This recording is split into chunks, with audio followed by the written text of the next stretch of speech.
अगर आप भी चाहते हैं नए वीडियो एवं नए ऑडियो देखने एवं सुनने के लिए तो हमारे गोल्ड स्टूडियो चैनल को सब्सक्राइब जरूर करें एवं बेल आइकन दबाना ना भूलें। Produced by Gold Studio. RDS Recording Studio, Sarisua Bazaar.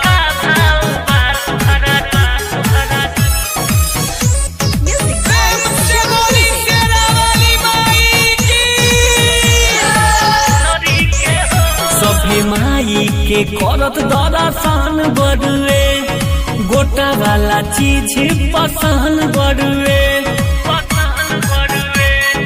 सुना हो सभी माई के करत दर्शन बड़ुए गोटा वाला चीज पसंद बड़ुए फूल लाले लाले चढ़ेला सुनरी के हो फूल लाले लाले चढ़ेला सुनरी के हो बोलो का भाव बा तोहरा चुनरी के हो बोलो का भाव बा तोहरा चुनरी के हो।